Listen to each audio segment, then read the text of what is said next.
కుప్పలుగా పాత అప్పులు కిస్తీలు వడ్డీలకే 48,331 కోట్లు.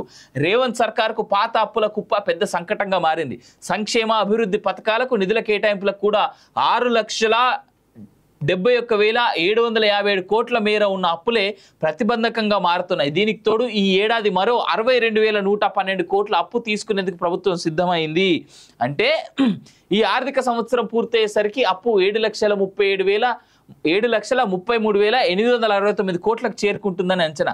అయితే పాత అప్పుల అసలు కింద ఈ ఆర్థిక సంవత్సరానికి 17,101.37 కోట్లు చెల్లించాల్సి ఉంటుందని బడ్జెట్లో ప్రభుత్వం స్పష్టతనిచ్చింది. మరో 17,729.77 కోట్లను అప్పుల వార్షిక వడ్డీల కింద చెల్లించాలని తెలిపింది. అంటే ఈ అప్పుల కిస్తీలు వడ్డీల కింద ఈ ఏడాది 34,731.14 కోట్లను చెల్లించాలి. ఇది కాకుండా ప్రభుత్వ గ్యారంటీలతో కాళేశ్వరం సాగునీటి పారుదల ప్రాజెక్టు కార్పొరేషన్, తెలంగాణ జలవనరుల మౌలిక వస్తువుల అభివృద్ధి సంస్థ 90,000 కోట్లకు పైగా అప్పులను rural electrification corporation, power finance corporation, బ్యాంకుల కన్సార్షియం నుంచి తీసుకున్నాయి. 90,000 కోట్లకు సంబంధించి కిస్తీలు వడ్డీల కింద ఏటా 13,500 కోట్లను చెల్లించాలి. ఇలా ప్రభుత్వ అప్పుల కిస్తీలు వడ్డీలు 34,831.14 కోట్లు, కార్పొరేషన్ అప్పుల అసలు వడ్డీలు 13,500 కోట్లు కలిపి ప్రభుత్వం పడే వార్షిక భారం 48,331.14 కోట్లు. ఈ లెక్కన నెలకు 4,027.59 కోట్లు చెల్లించాలి. ప్రస్తుత బడ్జెట్లో అప్పుల కిస్తీలు వడ్డీలకే 16.59% సొమ్ము పోనిందంటూ చూస్తా ఉన్నాం.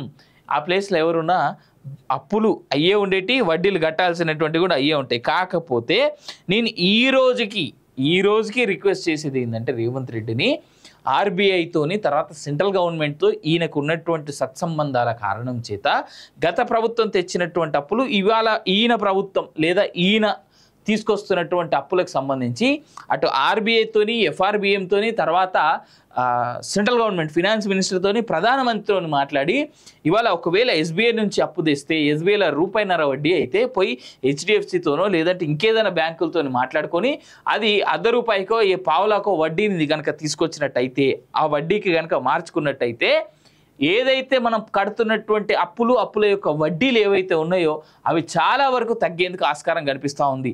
సంవత్సరానికి 48,000 కోట్ల వడ్డీ కడుతోందంటే రాష్ట్ర ప్రభుత్వం మన దగ్గర నుంచి ఏ విధంగా లూటీ చేయబోతోంది ప్రభుత్వం అనేటువంటిది కూడా మనం అర్థం చేసుకోవచ్చు.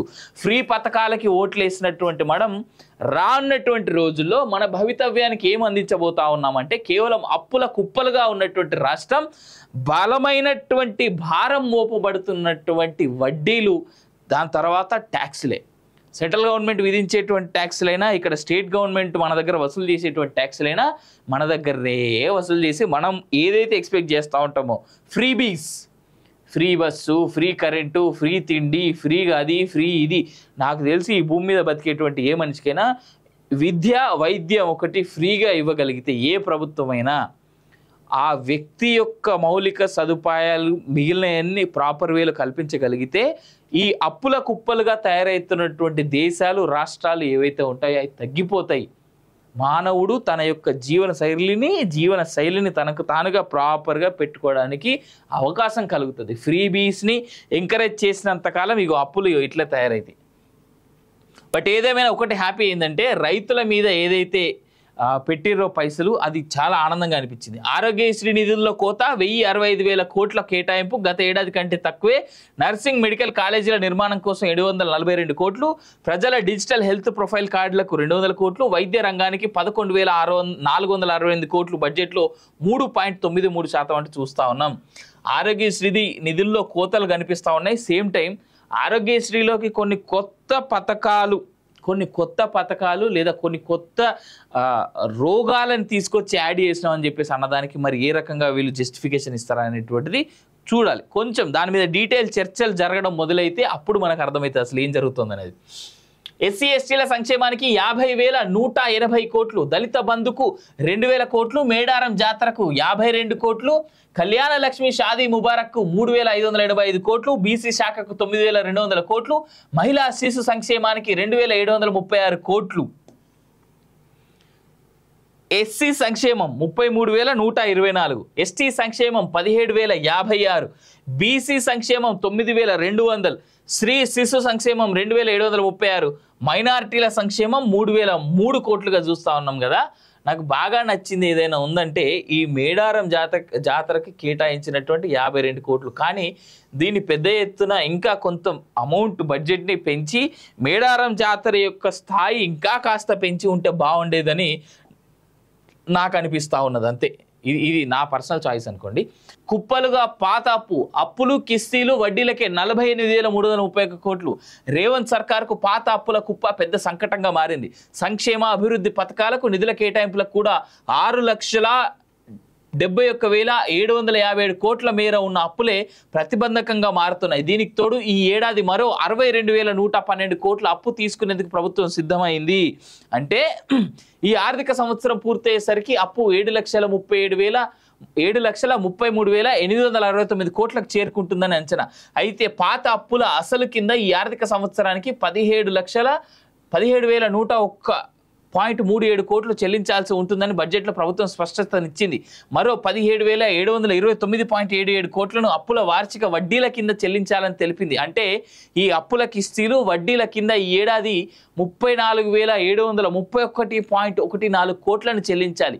ఇది కాకుండా ప్రభుత్వ గ్యారంటీలతో కాళేశ్వరం సాగునీటి పారుదల ప్రాజెక్టు కార్పొరేషన్, తెలంగాణ జలవనరుల మౌలిక వస్తువుల అభివృద్ధి సంస్థ 90,000 కోట్లకు పైగా అప్పులను rural electrification corporation, power finance corporation, బ్యాంకుల కన్సార్షియం నుంచి తీసుకున్నాయి. 90,000 కోట్లకు సంబంధించి కిస్తీలు వడ్డీల కింద ఏటా 13,500 కోట్లను చెల్లించాలి. ఇలా ప్రభుత్వ అప్పుల కిస్తీలు వడ్డీలు 34,831.14 కోట్లు, కార్పొరేషన్ అప్పుల అసలు వడ్డీలు 13,500 కోట్లు కలిపి ప్రభుత్వం పడే వార్షిక భారం 48,331.14 కోట్లు.